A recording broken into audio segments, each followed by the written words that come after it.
ஒரு ஆட்சியர் என்று அழைக்கப்படுபவர் ஒரு மாவட்டம் அல்லது பிரதேசத்தில் சேகரிப்பு அல்லது நிர்வகிக்கும் அதிகாரம் பெற்ற எந்த ஒரு நபரும் ஆவார். அவர் நாட்டின் ஒரு மாவட்டத்தின் வருவாய் மற்றும் நிர்வாகத்தின் பொறுப்பில் உள்ள மிக உயர்ந்த இந்திய சிவில் நிர்வாக அதிகாரி ஆவார். மாவட்ட ஆட்சித்தலைவர் நிர்வாக மாஜிஸ்திரேட் அதிகாரங்களையும் கொண்டுள்ளார். அவரது பதவி மாவட்ட மாஜிஸ்திரேட் என்றும் அழைக்கப்படுகிறது. மாவட்ட நிர்வாகத்தின் வரலாறு மற்றும் கலெக்டரின் பங்கு. மாவட்ட ஆட்சியர் கடந்த 200 ஆண்டுகளாக இந்தியாவின் நிர்வாக பகுதிகளை பொறுத்தவரை ஒரு பதவி மிக முக்கியமான பதவியாக இருந்து வருகிறது. சுதந்திரத்திற்கு முந்தைய இந்தியாவில் நாட்டின் பொருளாதாரம் விவசாயம் சார்ந்ததாக இருந்தபோது நில வருவாயை வசூலிக்கும் தலைவராக ஒரு கலெக்டர் நியமிக்கப்பட்டார். குற்றவியல் சட்டங்களின் கீழ் நிர்வாகத்தின் பரந்த அதிகாரங்களையும் அனுபவித்து வந்தார். கலெக்டர் அப்போது தனது அதிகார எல்லைக்குள் உள்ள மக்கள் மற்றும் குடியிருப்பாளர்களின் நலனுக்காக பொறுப்பு கூறும் அடிப்படை பாதுகாவலராக கருதப்பட்டார். பிரிட்டிஷ் அரசாங்கம் ஒவ்வொரு கலெக்டரின் அதிகார வரம்பையும் மாவட்டம் என ஒதுக்கியது. மாவட்டம் இந்தியாவிற்கு வரும்போது பழங்காலத்திலிருந்தே ஏதோ ஒரு வகையில் நிர்வாகத்தின் மிக முக்கியமான உறுப்புகளில் ஒன்றாக இருந்து வருகிறது. இந்தியாவின் நிர்வாகம் மற்றும் ஆளுகைக்கு வரும்போது முதல் சட்டமன்றமாக இருந்த பிரிட்டிஷ் பாராளுமன்றம் மாவட்ட அளவில் ஒரு நபருக்கு அத்தகைய மாவட்டத்தில் உள்ள பல்வேறு பிரச்சனைகள் மற்றும் சிக்கல்களை நிர்வகிக்க உறுதியான அதிகாரங்களை வழங்கிய சில சட்டங்களை உருவாக்கியது. வருவாய்கள் மற்றும் பிற வருமானங்களை பொறுத்து வசூல் மற்றும் நிர்வாகப் பணிகளை செய்யும்போது நிர்வாகத் தலைவர் பொதுவாக ஆட்சியர் என்று அழைக்கப்படுவார். குற்றவியல் நீதியை நிர்வகிப்பதில் கடமைகளை செய்யும் அதே தலைவர் மாவட்ட ஆட்சியர் என்றும், மாவட்டத்தின் பொது நிர்வாகம் தொடர்பாக துணைப்பணிகள் அல்லது குத்தகை சட்டங்களை நிர்வகிக்கும் அதிகாரங்களுடன் பணிபுரியும் போது அவர் துணை ஆணையர் என்றும் அழைக்கப்படுகிறார். மாவட்ட ஆட்சியர், மாவட்ட மாஜிஸ்திரேட், துணை ஆணையர் மாவட்ட நிர்வாகத்தை வழிநடத்துகிறார். மேலும் காவல்துறையின் அடிப்படை கட்டுப்பாடு மற்றும் நிர்வாகத்திற்கும் பொறுப்பானவர். சுதந்திரம் அடைந்து 73 ஆண்டுகளுக்குப் பிறகும் இந்திய பொருளாதாரத்தின் பன்முகத்தன்மை, தொழில்மயமாதல் மற்றும் பிற பொருளாதார நடவடிக்கைகளின் வளர்ச்சி, பெருநகரங்கள் தவிர இந்தியாவின் பெரும்பாலான பகுதிகளில் மாவட்ட ஆட்சியர் நிர்வாகத்தின் முக்கிய அங்கமாக அங்கீகரிக்கப்படுகிறார். மாவட்டத்தின் முதன்மை பிரதிநிதியாகவும் பார்க்கப்படுகிறார். நிலத்தகராறுகள் முதல் முக்கியமான பொருட்களின் பற்றாக்குறை, நெருக்கடியின் போது நிவாரணம் கிடைக்காமை, சமூக தகராறுகள் போன்ற பிரச்சனைகளுக்கு தீர்வு காண அணுகக்கூடிய நபராக அவர் கருதப்படுகிறார். பரிணாமம்.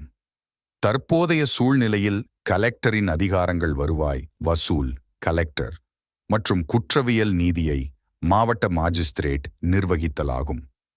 பஞ்சாயத்து ராஜ் நிறுவனங்கள் மற்றும் நகராட்சி அமைப்புகள் நிறுவப்பட்டதன் மூலம் அரசியலமைப்பு ஆணையின் மூலம் மாவட்ட நிர்வாகத்தின் பங்கை மறுபரிசீலனை செய்வதும் மறுவரையறை செய்வதும் இப்போது முக்கியமானதாகிவிட்டது. அவர்கள் சொல்வது போல் நவீன பிரச்சினைகளுக்கு நவீன தீர்வுகள் தேவை. நிர்வாகத்தை எதிர்கொள்ளும் வகையில் முடிவெடுக்கும் புதிய வழிகள் பகிர்ந்தளிக்கப்படுவது முக்கியம். 200 ஆண்டுகளாக கட்டமைக்கப்பட்ட மாவட்ட ஆட்சியர் பதவியை வகிக்க மாவட்டத்திற்கு உரிய நிபுணத்துவமும் நம்பகத்தன்மையும் கொண்ட ஒருவர் தேவைப்படுகிற தனித்துவமான நிர்வாக நடைமுறையை வழங்குவதும் சமமாக முக்கியமானது. அதிகாரங்கள் மற்றும் செயல்பாடுகள். ஒரு கலெக்டர் மாவட்டத்தின் தலைமை பிரதிநிதிக்கு சில பாத்திரங்களும் அதிகாரங்களும் உண்டு. அவரால் செய்யப்படும் செயல்பாடுகளை ஒழுங்குமுறை செயல்பாடுகள் மற்றும் வளர்ச்சி செயல்பாடுகள் என வகைப்படுத்தலாம். ஒழுங்குமுறை செயல்பாடுகள். ஒரு கலெக்டர் செய்யும் முக்கிய பணிகளில் ஒன்று சட்டம் ஒழுங்கை பராமரிப்பது. அவர் மாவட்டத்தின் சட்டம் மற்றும் ஒழுங்குக்கு பொறுப்பானவர் மற்றும் துணை போலீஸ் சூப்பரண்டு உதவியுடன் இந்த கடமையை செய்கிறார். நில வருவாய் வசூலிக்கும் நோக்கத்திற்காக ஒரு மாவட்டத்தில் உள்ள நிலங்களை மதிப்பிடுவதில் அவர் முக்கிய பங்கு வகிக்கிறார்.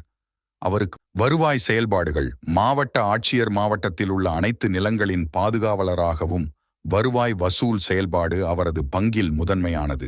வருவாய் நிர்வாகத்தின் தலைவராக இருப்பதால் நில வருவாய், அரசாங்க நிலுவைத் தொகை, நிலப்பதிவேடுகளை பராமரித்தல், நிலச் சீர்திருத்த நடவடிக்கைகளை செயல்படுத்துதல், கிராமப்புற புள்ளி விவரங்களை சேகரிப்பது போன்ற அதிகாரங்களை அவர் பெற்றுள்ளார். புனர்வாழ்வு மானியம், அரசு தோட்டங்களை நிர்வகித்தல் மற்றும் ஜமீன்தாரி ஒழிப்பினால் பாதிக்கப்பட்ட மக்களுக்கு இழப்பீடு வழங்குதல் ஆகிய அதிகாரங்களை அவர் பெற்றுள்ளார்.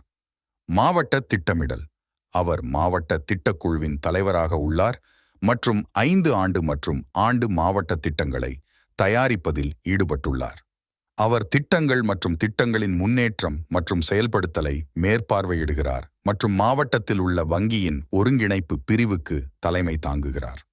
செலவையும் கணித்து அதற்கான பணத்தையும் ஒதுக்குகிறார். பேரிடர் மேலாண்மை. வெள்ளம், பஞ்சம் அல்லது தொற்றுநோய்கள் போன்ற இயற்கை சீற்றங்கள் ஏற்பட்டால் பேரிடர் மேலாண்மை செய்ய கலெக்டரின் கடமை உள்ளது. அவர் மாவட்ட பேரிடர் மேலாண்மை குழுவின் தலைவராக உள்ளார். மேலும் இந்த அதிகாரத்தின் மூலம் அவர் அத்தகைய பேரழிவின் விளைவுகளை குறைக்க முன்கூட்டிய நடவடிக்கைகளை எடுப்பார் என்று எதிர்பார்க்கப்படுகிறது. பாதிக்கப்பட்ட நபர்களுக்கு இலவச நிவாரணம் வழங்க அவருக்கு அதிகாரம் உள்ளது. மாவட்ட சிவில் சப்ளைஸ், அரிசி, கோதுமை, சர்க்கரை, மண்ணெண்ணெய் போன்ற பொருட்களை வழங்கும் நியாய விலை கடைகள் மூலம் செயல்படும் பொது விநியோக முறையின் PDS மூலம் அத்தியாவசிய பொருட்களை வழங்குவதை அவர் நிர்வகிக்கிறார். இந்த விநியோகம் அரசாங்கத்தால் வழங்கப்படும் ரேஷன் கார்டுகள் மூலம் உறுதி செய்யப்படுகிறது. இக்கடைகள் அனைத்தும் மாவட்ட ஆட்சியரின் கட்டுப்பாட்டில் உள்ள மாவட்ட வழங்கல் அலுவலர் பொறுப்பில் உள்ளார். அத்தகைய கடைகளில் வழக்கமான அல்லது சீரற்ற இடைவெளியில் சோதனை நடத்த அவருக்கு அதிகாரம் உள்ளது. விவசாய பொருட்களுக்கு நியாயமான விலை. விவசாய கடன்களை விநியோகிக்கவும் விவசாயிகளுக்கு நியாயமான விலையில் பொருட்களை ஏலம் விடவும் அவருக்கு அதிகாரம் உள்ளது.